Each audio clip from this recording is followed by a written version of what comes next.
के इश्यूज के कारण जो चैलेंजेस आते हैं वो ना आए और वो कैसे ठीक कर पाए हम उनको, उनके बारे में डिस्कशन करते हैं और अवेयरनेस क्रिएट कर रहे हैं। तो आज का जो सेशन है, बहुत एक हमारे एक्सपर्ट स्पीकर हैं जो कि बहुत सारी बुक्स और बड़े सारे ऑथर्स और अच्छे अच्छे डॉक्टर्स के की कम्युनिटी को के सुनते कारण जो रहते हैं, उनके साथ चैलेंजेस आ रहते हैं। तो वो उनसे आज हमें सीखने को मिलेगा कि ये जो हमारा किडनी ऑर्गन है, जिसको हम फिल्ट्रेशन पार्ट भी बोलते हैं बॉडी का, ये कैसे काम करता है और इसको कैसे हम लंबे समय तक हेल्दी रख सकते हैं, और अगर इसमें कुछ इश्यूज भी आ गए हैं तो हम उनको कैसे धीरे धीरे क्योर की तरफ ले जा सकते हैं।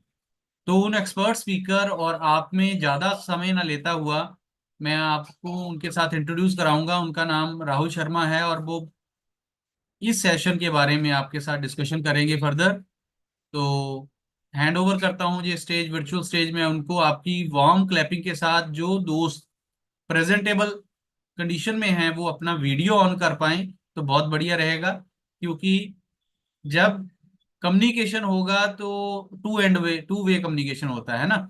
तो अगर आप बैठे हैं अटेंटिवली सुन रहे हैं तो स्पीकर आपको बेटर वे से बता पाएंगे। तो वार्म क्लैपिंग के साथ आप सभी के साथ इंट्रोड्यूस करता हूं मैं राहुल शर्मा जी। गुड इवनिंग सभी को। आप सबका वेलकम आज के सेशन में दोस्तों। और जैसा कि आपको पता चल ही गया होगा कि आज हम जो सेशन करने वाले हैं वो होने वाला है किडनी हेल्थ के ऊपर, रीनल फंक्शंस के ऊपर। हम जो इस सेशन जो पूरा रहेगा और क्या क्या दिक्कतें आ रही हैं लोगों को, कुछ बेसिक टर्मिनोलॉजीज हैं जैसे यूरिक एसिड है, यूरिया है, उसमें डिफरेंशिएट करने की थोड़ी कोशिश करेंगे। और किडनी की हेल्थ को हम कैसे बढ़िया कर सकते हैं, कैसे हम अपनी जो बहुत ही इंपॉर्टेंट पार्ट है हमारी बॉडी का फिल्ट्रेशन प्रोसेस जो पूरा इसके थ्रू होके चलता है। और आप अमेज हो जाएंगे जो डाटा आपके साथ मैं शेयर करूंगा कि कितना इंपॉर्टेंट पार्ट है और कितना हमने इसको फॉर ग्रांटेड लिया हुआ है ना। क्योंकि कोई भी चीज तब तक इंपॉर्टेंस उसकी क्रिएट नहीं होती जब तक उसमें कोई दिक्कत नहीं आती। तो जब किसी ना कहीं पे दिक्कत आती है तो फिर उसकी इंपॉर्टेंस हमें पता चलती है, अच्छा यार इसकी इंपॉर्टेंस इतनी है। जैसे एक आपकी उंगली में कुछ प्रॉब्लम आ जाए है ना, किसी भी फिंगर में आ जाए, तो फॉर एग्जांपल आप कोई कपड़ा निचोड़ रहे हो, उसको ट्विस्ट कर रहे हो, तो उसी टाइम आपको पता चल जाएगा कि उसकी इंपॉर्टेंस कितनी है, क्योंकि आप उस काम को अच्छी तरह से कर नहीं पाओगे। तो यही हाल हमारी पूरी बॉडी का है। हर इंपॉर्टेंट जो ऑर्गन है उसका एक इंपॉर्टेंस है बहुत ही बढ़िया। तो मैं अपनी प्रेजेंटेशन के साथ आज आपके साथ शेयर करता हूँ। Just a minute.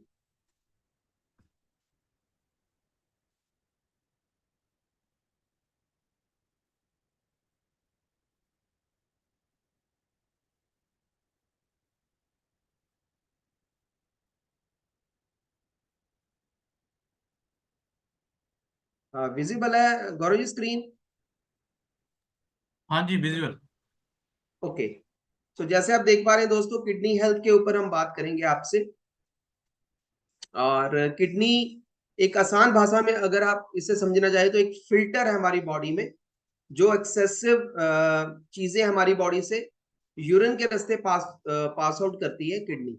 और कैसे इसके पार्ट्स हैं, क्या टर्मिनोलॉजी, क्या इसकी एनाटॉमी है, वो भी हम डिस्कस करेंगे आपके साथ। ठीक है जी। तो एनाटॉमी ऑफ किडनी के बारे में थोड़ी बात करते हैं। Just a minute. Okay.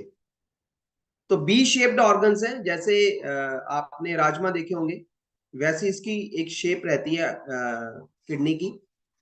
Lower back और जस्ट अबव द बेस्ट इसकी लोकेशन है आपकी बॉडी में। तो जैसे आप ये फिगर देख पा रहे हैं, रीनल कॉर्टेक्स इसका आउटर हिस्सा और रीनल मेड्यूला इसके इनर जो फिल्टर्स है उस पार्ट को हम रीनल मेड्यूला बोलते हैं।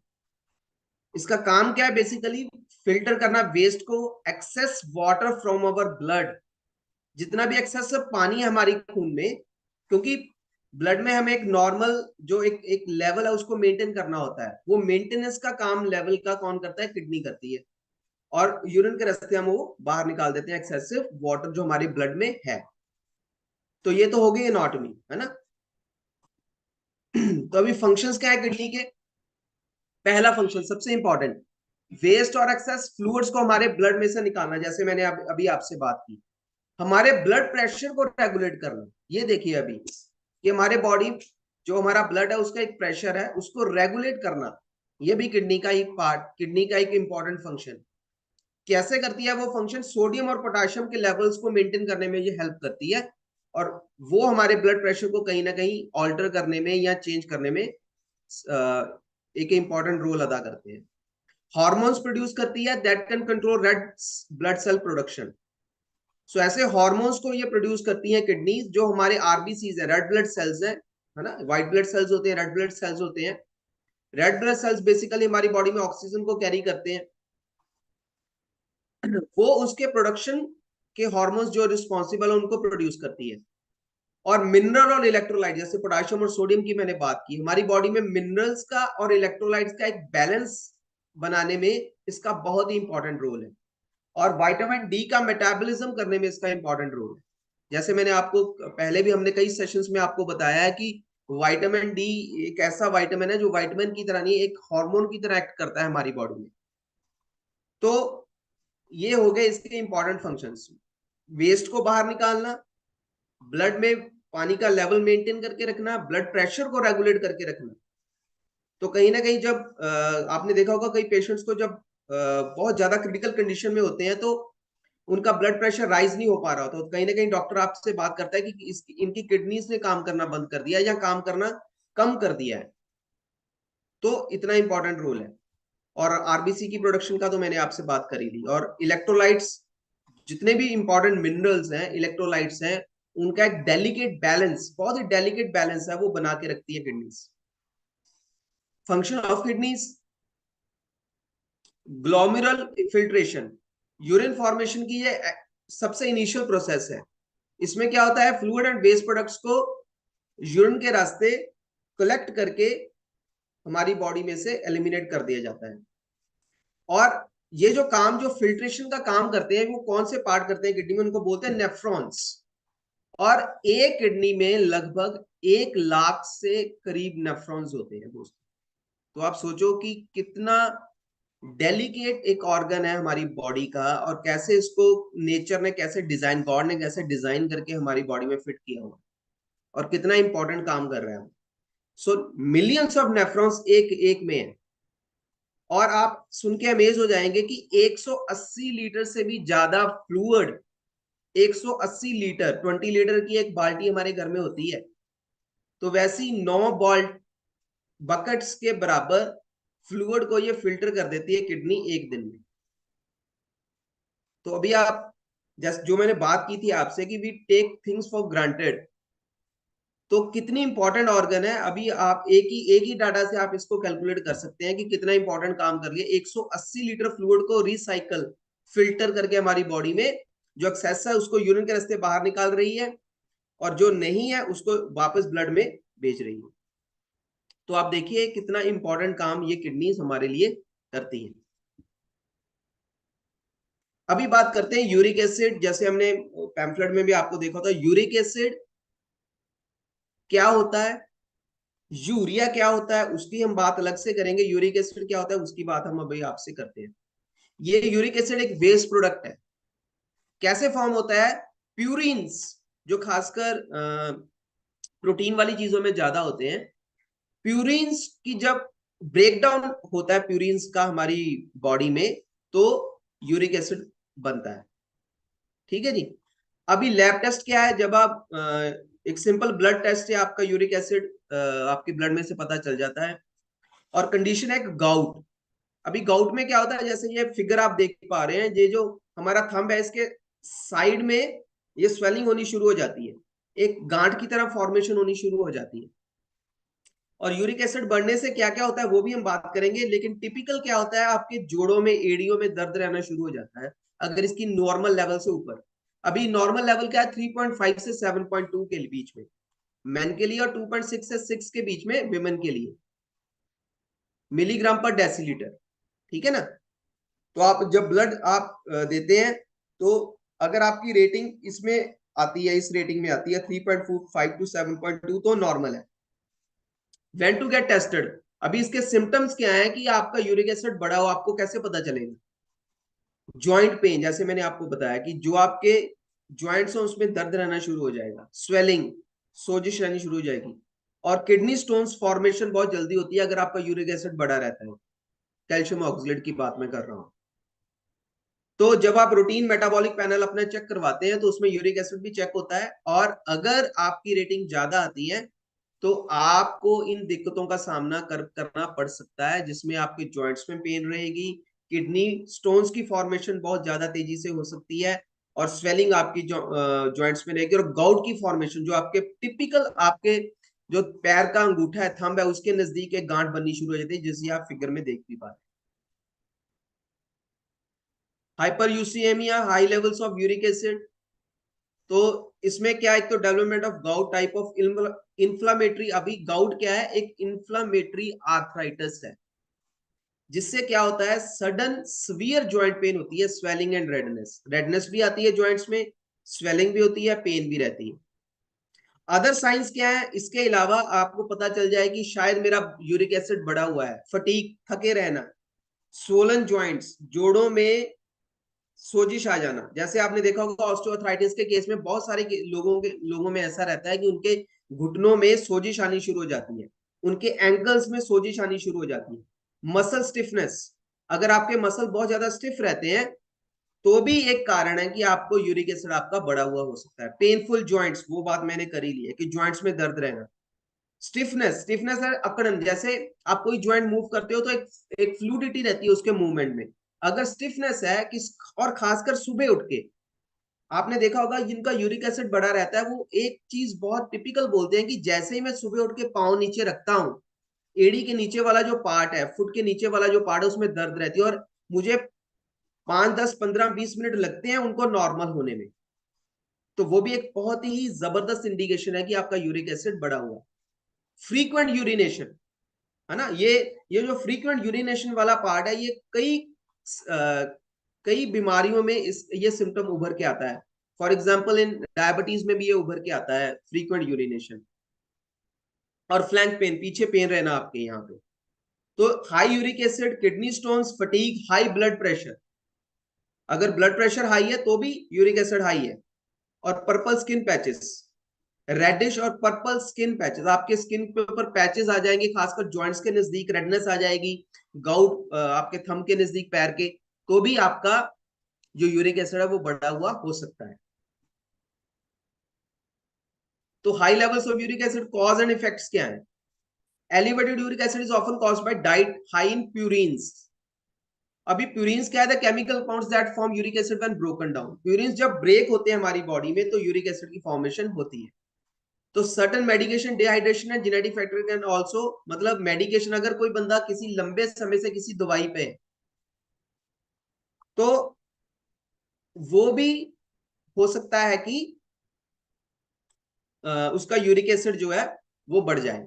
डिहाइड्रेशन, अगर कोई आदमी अच्छे से पानी नहीं पी रहा, बॉडी डिहाइड्रेटेड रहती है बहुत लंबे टाइम तक, तो भी यूरिक एसिड उसका बढ़ सकता है। क्यों? क्योंकि वो पुरीन्स जब ब्रेक डाउन होंगे तो उनको जो हमारी यूरिन के रास्ते बाहर नहीं निकाल पाएगा उतना। तो अगर इसको अनट्रीटेड छोड़ दिया जाए, है ना, अगर आप कहें कि कोई बात नहीं, चलो थोड़ा जोड़ों का दर्द दिया है, कोई बात नहीं मैं सह लूंगा, इसमें क्या है, तो एक तो किडनी स्टोन्स की फॉर्मेशन बहुत जल्दी होगी अगर आपका यूरिक एसिड बढ़ा हुआ है, ठीक है, और दूसरा आपको क्रोनिक किडनी डिजीज हो सकती है, that can lead to kidney failure also. तो अभी आप देखें कि ये जो यूरिक एसिड है वो कैसे लिंक्ड है। कौन से फूड्स, दो चीजें याद रखनी है इसमें, कौन से फूड में ये हाई होता है जिसमें प्यूरिन्स हाई है, वो इसीलिए जब यूरिक एसिड बढ़ा रहता है तो बहुत सारे लोग जो छिलके वाली दाल है या कोई चीजें हैं वो छोड़ना शुरू कर देते हैं, असल में वो पूरी तरह में वो ठीक नहीं है, मैं आपको बताऊंगा कैसे, ठीक है। तो ये बात होगी, किडनी स्टोन की फॉर्मेशन अच्छे से बड़ी जल्दी होने लगेगी, आपकी जॉइंट्स की हालत आपकी बहुत तेजी से डिटोरेट हो जाएगी, और even it can lead to chronic kidney disease और फेलियर। आपकी बॉडी में किडनी फेलियर और डिजीज भी हो सकती है अगर यूरिक एसिड हाई बहुत ज्यादा टाइम तक आपकी बॉडी में बढ़ा हुआ रहता है। अभी बात करते हैं यूरिया की। अभी दोनों चीजें डिफरेंट हैं, और ज्यादातर एक ही चीज समझा जाता है इसे, कि दोनों यूरिया मेरा बड़ा हुआ है जी, मेरा यूरिक एसिड, और लोग समझते हैं एक ही बात है, एक ही नहीं। अभी यूरिया किसका वेस्ट प्रोडक्ट है?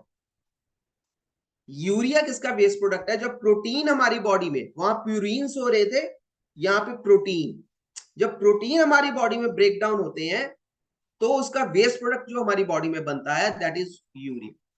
इसका भी सेम एक लैब टेस्ट है, आपके ब्लड के थ्रू होता है।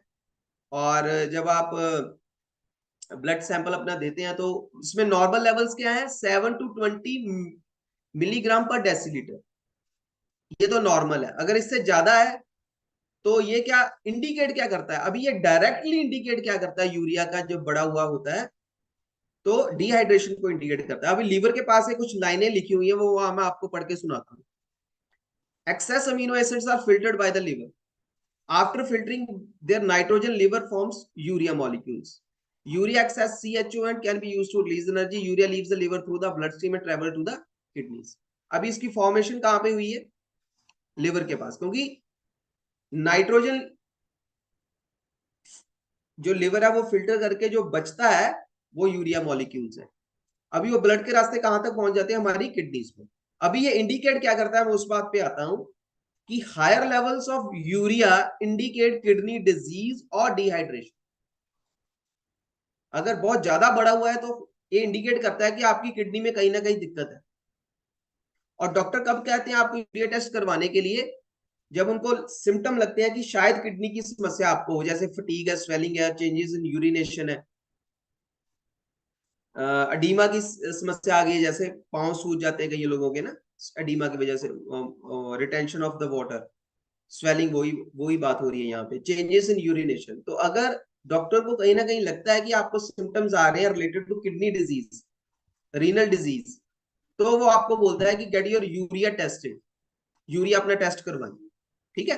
तो वहां पे था प्यूरिन्स, यहाँ पे आ गया प्रोटीन। प्रोटीन्स के ब्रेकडाउन के बाद यूरिया फॉर्म होता है।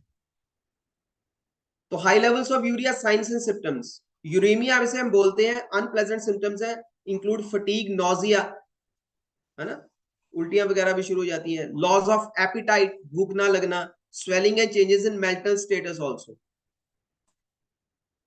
तो इसमें nausea, vomiting, fatigue, difficulty in urinating, evidence of volume over, मतलब मेंटल स्टेटस। अगर आप वो भी एक इंडिकेशन है इसमें, लॉस ऑफ एपिटाइट, भूख ना क्या लगना, थक जाना, स्वेलिंग हो जाना। तो elevated urea is often a sign of impaired kidney function, मतलब कि आपकी किडनी सही तरीके से फंक्शन नहीं कर पा रही है, उसका एक सिम्टम है कि आपका यूरिया बढ़ा हुआ है। यूरिक एसिड नहीं, यूरिक एसिड अलग हो गया, वो पहले मैंने आपको बता दिया। क्योंकि किडनीज रिस्पॉन्सिबल है यूरिया को हमारी बॉडी से फिल्टर करके बाहर निकालने के लिए। और अगर वो ब्लड में ज्यादा आ रहा है दैट मीन्स कि किडनीज अपना काम प्रॉपर नहीं कर पा रही। तभी डॉक्टर आपको, जब भी कोई किडनी की डिजीज आपको या किडनी का कोई सिम्टम आपको नजर आता है प्रॉब्लम का, तो डॉक्टर लिख के देता है गेट योर यूरिया टेस्टेड। ठीक है? या और कोई सिम्टम है जैसे फटीग है, नोजिया है, लॉस ऑफ एपिटाइट है, तो ये सभी कारण है, सिम्टम्स है uremia, that is high levels of urea in your blood. अभी cause and effects. Dehydration causes कौन कौन से हैं? डिहाइड्रेशन, कम पानी का होना, हाई प्रोटीन डाइट्स, ठीक है, बहुत ज्यादा हाई प्रोटीन डाइट, और सर्टेन मेडिकेशंस। तो मेडिकेशन जो है वो अगर कोई दवाई पे लंबे समय पे है तो उसमें ये दिक्कत आपको आती है। तो अभी क्या होता है कि अनट्रीटेड, अगर हम इसको अनट्रीटेड छोड़ दें तो फ्लूइड बिल्डअप होना शुरू, हार्ट प्रॉब्लम और इवन कॉमा, मतलब फ्लूइड बिल्डअप, हमारी बॉडी में फ्लूइड का बिल्डअप होना, पानी का जैसे रिटेंशन होनी शुरू हो जाती है पूरी बॉडी में, हार्ट प्रॉब्लम्स को ये लीड करता है। और इवन कॉमा, कॉमा को भी ये लीड करता है। और monitoring urea levels through regular blood test is crucial for maintaining, मतलब अगर आप चाहते हैं कि आपकी किडनी हेल्थ अच्छी रहे तो हमें ये जो यूरिया के लेवल्स है इनको मेंटेन करके रखना पड़ेगा। ठीक है जी? सो ये तो हो गया हमारा कॉज एंड इफेक्ट्स। अभी डायलिसिस की बात यहाँ पे हुई है, हीमोडायलिसिस और पेरिटोनियल डायलिसिस, पीडी, है ना। इसमें क्या होता है, kidneys make less urine so excess fluid and waste products remain in the body. Haemodialysis cleans your blood by running it through a dialysis machine filter to remove toxin and जब kidney कम urine पैदा करती है तो उसमें क्या होता है, एक्सेस फ्लूइड और वेस्ट हमारी बॉडी में रहना शुरू हो जाता है हीमोडायलिसिस में। तब क्या करते हैं कि वो मशीन के थ्रू फिल्टर करते हैं हमारे ब्लड को, उसमें से जो टॉक्सिक है उसको बाहर निकालते हैं। तो जो पीडी क्या करता है, पेरिटोनियल डायलिसिस क्या है, PD uses the inside lining of your abdomen to filter your blood within your body. तो विद इन योर बॉडी वो ब्लड को फिल्टर कर देता है। This filtering remove waste products that have build up in your blood stream. Special fluid का dialysate which contain water salt and other additives flows through your. मतलब ये दोनों अलग अलग तरीके से होते हैं, एक में किडनी लेस यूरिन बना रही है और दूसरे में वो ब्लड के अंदर ही उसको फिल्टर करते हैं। ठीक है जी। तो कैसे हम इसको कम कर सकते हैं, यूरिक एसिड एंड यूरिया दोनों को। ठीक है, तो 7 वेज फॉर किडनी हेल्थ। पहला, स्टे हाइड्रेटेड। मैं जो फिगर वाला पार्ट है वो पहले आपसे डिस्कस करता हूं। पानी हमें ज्यादा पीना है, पता ही है हमें, गर्मी आजकल है तो हमें 20 ml टू 40 ml के बीच में आपने पर बॉडी वेट जो है वो आपने पानी पीना होता है। Monitor blood pressure and blood sugar levels, उसको मेंटेन करके रखना है, मॉनिटर करना है कहीं बढ़ तो नहीं रहा मेरा ब्लड प्रेशर, मेरे शुगर लेवल्स तो नहीं बढ़ रहे। बैलेंस डाइट को मेंटेन करके रखना है, मोस्ट इंपॉर्टेंट। अल्कोहल की कंजप्शन को कम करना है जितना हो सके। एक्सरसाइज रेगुलर करनी है, रेगुलर चेकअप्स अपने करवाने हैं। और over use of counter medication, मतलब बहुत ज्यादा दवाइयों पे नहीं जाना हमने। ठीक है, तो अगर हम ये 7 चीजें करते हैं तो हमारी किडनी हेल्थ अच्छी रहती है। अभी दोनों की बात करते हैं, यूरिक एसिड और यूरिया के रिड्यूस कैसे कर सकते हैं। पहला तो हमें high purine diets like red meat, sea food और अल्कोहल को यूरिक एसिड के लिए कम करना है, क्योंकि प्यूरिन की ब्रेकडाउन के बाद ही यूरिक एसिड बनता है। और प्यूरिन रिच फूड्स जिसमें रेड मीट आता है, सी फूड्स आते हैं, और अल्कोहल, खास करके अल्कोहल, उसके कंजप्शन को हमें कम करना है जितना हो सके। आपने देखा होगा कि ये दिक्कत गर्मियों में बढ़ जाती है यूरिक एसिड की, क्यों? क्योंकि लोग जो है वो बियर कंजप्शन है, अल्कोहल की कंजप्शन, इस तरह की कंजप्शन थोड़ी बढ़ जाती है, तो वो लीड करती है यूरिक एसिड को। हाइड्रेटेड हमें रहना है, हमें ज्यादा पानी पीना है जिससे हमारी बॉडी से एक्सेस यूरिक एसिड और यूरिया फ्लश आउट हो सके यूरिन के रास्ते। Incorporate low fat dairy products into your diet. अगर आपका बड़ा काफी लेवल बड़ा हुआ है तो हमें लो फैट डेयरी प्रोडक्ट्स पे अपनी डाइट में इंक्लूड करने चाहिए। Regular exercise to improve kidney function and promote excretion of uric acid and urea. वही बात, अगर आपकी किडनी प्रॉपर फंक्शन कर रही है, आप एक्सरसाइज प्रॉपर कर रहे हैं, क्योंकि एक्सरसाइज करने से क्या होता है कि हमारे ब्लड का फ्लो बढ़ जाता है। जब ब्लड का फ्लो बढ़ जाता है तो हर ऑर्गन की एक कह लो कि कैपेसिटी बढ़ जाती है काम करने की। ठीक है, तो अगर वो कैपेसिटी अपने प्रॉपर फंक्शन के साथ काम कर रही है किडनी, तो वो एक्सेस यूरिक एसिड और यूरिया को हमारे ब्लड से बाहर निकाल देगी थ्रू यूरिन। और जो हमारे आपके जो न्यूट्रिशन एक्सपर्ट्स हैं, डॉक्टर्स हैं, उनके साथ आप बात करके किडनी डिजीज और गाउट को कैसे हम कम कर सकते हैं, यूरिक एसिड को कैसे कम कर सकते हैं, उस पर आप डिस्कशन कर सकते हैं और इन प्रॉब्लम से बच सकते हैं। ठीक है ना। तो यूरिया, जैसे मैंने आपको बताया, अगर यूरिया बढ़ गया तो इट डायरेक्टली इंडिकेट्स कि आपकी किडनी में समस्या आनी शुरू हो चुकी है, तो उसको हमने मैनेज करना है। डाइट रिकमेंडेड, तो ये तो टॉप 13 डाइट्स आप देख ही रहे हैं। रेड बेल पेपर्स है, कैबेज है, cauliflower, blueberries, fish, egg whites, red grape, cherries, onions, apples, garlic. तो हमें क्या करना है अभी, अगर यूरिक एसिड और यूरिया बढ़ा है तो diet focused on low purine. Purine जो हमारी डाइट में ज्यादा है जिसमें, उस डाइट को हमने कम करना है। Fruits, vegetables, whole grains, lean proteins like chicken and fish. अभी ऐसे प्रोटीन्स हमने कंज्यूम करने हैं जिनको हम इजीली डाइजेस्ट कर सकते हैं। जैसे रेड मीट को डाइजेस्ट करना उतना इजी नहीं होता, फिश को डाइजेस्ट करना थोड़ा इजी रहता है। ठीक है, जो एग वाइट्स है उनको डाइजेस्ट करना थोड़ा इजी रहता है। तो ऐसे प्रोटीन सोर्सेज नॉन वेज में हमने जाना है जहां पे उनको डाइजेस्ट करना हमारी बॉडी के लिए इजी है। वेजिटेबल्स को इंक्रीज करना है, फ्रूट्स को मात्रा को इंक्रीज करना है, और लिमिट करना है red meat, sea food, alcohol और शुगरी बेवरेजेस। अभी धड़ल्ले से गर्मियों में बिक रही है शुगरी बेवरेजेस। कोई भी आप दुकान पे चले जाओ, कोल्ड ड्रिंक्स, जूसेस, पता नहीं क्या क्या इसके नाम पे आ रखा है। देखने को आपको पिक्चर में ऐसा लगेगा कि पता नहीं फ्रूट ही उन्होंने पूरा आपको दे दिया है, कीवी पता नहीं मिक्स करके दे दिया है आपको। ऑर्गेनिक तोड़ के, लेकिन जैसे आप उसका एक घुमा के उसका इंग्रेडिएंट पढ़ोगे ना, उसका लेबल पढ़ोगे, तो आपकी आंखें खुली की खुली रह जाएंगी कि कितना शुगर इनटेक है उसमें। तो आपने शुगरी बेवरेजेस, मतलब जो चीज पैकेट में बंद आ रही है, बॉटल में आ रही है आपको पीने के लिए, ठीक है, तो इंग्रेडिएंट पढ़े बगैर उसको ना पिए दोस्तों, मैं तो यही बोलूंगा अच्छे से पढ़े। और पिछली स्लाइड्स में हमने डिस्कस किया था कि जब शुगर वाली हमने की थी, how to read food labels, तो 75 नाम से शुगर को लिखा जाता है इन लेबल्स पे छुपा के। तो थोड़ा हमें, एक आजकल कैंपेन भी चल रहा है कि लेबल पड़ेगा इंडिया, आपने देखा होगा सोशल मीडिया पे काफी चल रहा है। तो मैं तो यही कहूंगा कि बिल्कुल लेबल पढ़ें और अपने आप को इतना एम्पावर करें कि आप लेबल को पढ़ पाएं और उसको समझ पाएं कि इसमें मेरे लिए क्या है और मेरी बॉडी के लिए अच्छा क्या नहीं है। और ड्रिंकिंग हाइड्रेटेड रहें, ड्रिंकिंग प्लेंटी ऑफ वाटर, वो तो जरूरी है ही है। तो ये कुछ डाइट है जो यूरिक एसिड के लिए हम रिकमेंडेड करते हैं। और अब जब दिक्कत थोड़ी है तो न्यूट्रिशन और वेलनेस में न्यूट्रीलाइट की बात हम करते हैं कि कौन कौन सी चीजें आपकी इसमें हेल्प आउट कर सकती हैं in case of high uric acid and urea, कैसे हम अपनी बॉडी को बचा सकते हैं। तो ये न्यूट्रिशन में और वेलनेस में नंबर वन जो ब्रांड है पूरी दुनिया में, न्यूट्रीलाइट, उसकी हम बात करेंगे आपसे। Number one selling vitamin dietary supplement brand, जिसमें सीड टू सप्लीमेंट पूरा कंट्रोल है, कोई थर्ड पार्टी इंवॉल्व नहीं है। सीड से लेकर सप्लीमेंटेशन तक कंप्लीट कंट्रोल न्यूट्रीलाइट के पास है और ऑर्गेनिक फार्मिंग है। इसमें कुछ सप्लीमेंट्स है। First is garlic. गार्लिक जैसे आपने डाइट में भी देखा होगा, गार्लिक का बहुत बड़ा रोल है।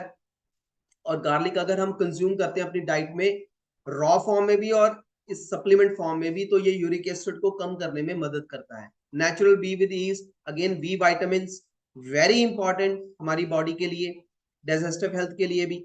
Vitamin C with cherry plus, vitamin C, जो हमारी विटामिन सी है उसका बहुत बड़ा रोल है क्योंकि वाटर सॉल्युबल होने के कारण विटामिन सी हमारी बॉडी में मल्टी फंक्शन करता है ये विटामिन, ठीक है। विटामिन डी, अगेन जैसे उसकी मेटाबॉलिज्म लिंक्ड है किडनी हेल्थ के लिए, तो अगर विटामिन डी हमारी डाइट में अच्छा है तो हमारी किडनी हेल्थ ओवर एक लिंक बनता है, किडनी हेल्थ अच्छी होती है। और फाइबर, फाइबर अगेन क्या करता है, हमारी बॉडी में से एक्सेसिव जो टॉक्सिन्स हैं, जो बैड एलिमेंट्स हैं फूड में से, उनको हमारी बॉडी में से फ्लश आउट करने में, हमारे डाइजेस्टिव ट्रैक में से, हमारी बॉडी में से हेल्प आउट करता है।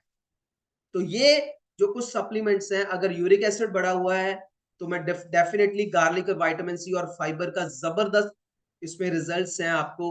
पानी ज्यादा पिए, डाइट को जो चेंजेस मैंने बताए हैं वो करें, एक्सरसाइज जरूर करें दोस्तों। सभी चीजें लिंक्ड हैं, जैसे एक नहीं, कोई मैजिक पिल नहीं है हमारे पास कि you will get this magic pill और सभी आपकी एलिमेंट्स भाग जाएंगी, आपसे दूर चली जाएंगी, ऐसा कुछ भी नहीं होगा।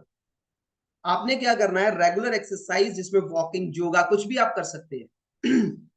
सेकंड, आपने क्या करना है, आपने अपनी डाइट में चेंजेस करने हैं। अगर यूरिक एसिड बढ़ा हुआ है, जैसे फ्रूट एंड वेजिटेबल सैलेड्स की तरफ जाना है हमें ज्यादा, क्लीन प्रोटीन की तरफ हमें ज्यादा जाना है, ना कि उस प्रोटीन की तरफ जाना है जो बहुत ज्यादा प्रोसेस्ड है या बहुत ज्यादा कॉम्प्लिकेटेड है, ठीक है, जिसको डाइजेस्ट करने में हमारी बॉडी को बहुत मेहनत लगती है।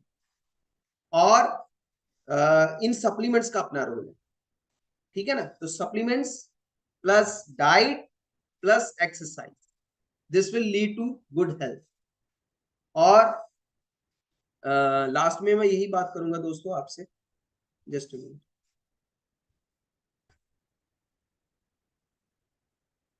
Okay, I think, okay, so ये जो पूरी बात हमने की आज दोस्तों किडनी हेल्थ के बारे में, आई होप कि मैं एक्सप्लेन करने में आपको कामयाब रहा। और अगर आपके कुछ पॉइंट्स होंगे, कुछ कुछ है, तो आप अपना क्वेश्चन अभी पूछ सकते हैं, होस्ट आपको अलाउ करेंगे। और लास्ट में भी यही बोलूंगा कि सिर्फ एक फैक्ट याद रखें, जितनी भी प्रेजेंटेशन हुई है उसमें से सिर्फ एक फैक्ट अगर आपने याद रख लिया कि हमारी किडनी एक दिन में 180 लीटर फ्लूइड को फिल्टर करती है, ठीक है। और सोचें कि कितना इंपॉर्टेंट काम वो हमारी बॉडी में कर रही है। एक डेलिकेट बैलेंस रखा हुआ उसने हमारे इलेक्ट्रोलाइट्स का। जरा सा भी सोडियम ऊपर चला जाए, पोटाशियम ऊपर चला जाए, लिमिट से ऊपर चला जाए, तो एक, मतलब कुछ मिनट्स में आपकी बॉडी में वो इफेक्ट आना नजर आना शुरू हो जाता है। तो इन सभी चीजों का ध्यान रखें। डाइट पे, एक्सरसाइज पे, अपनी मेंटल हेल्थ पे, और सप्लीमेंट्स का जो रोल मैंने आपको बताया उस पे ध्यान दें, और आप डेफिनेटली जो है अपनी किडनी हेल्थ को इंप्रूव कर पाएंगे। That's all from my side. Over to host. Great, बहुत ही बढ़िया इंफॉर्मेशन। तो सभी क्लैप कर सकते हैं राहुल जी के लिए। देखिए, इतना बढ़िया इंफॉर्मेटिव सेशन क्रिएट करना और एक बड़े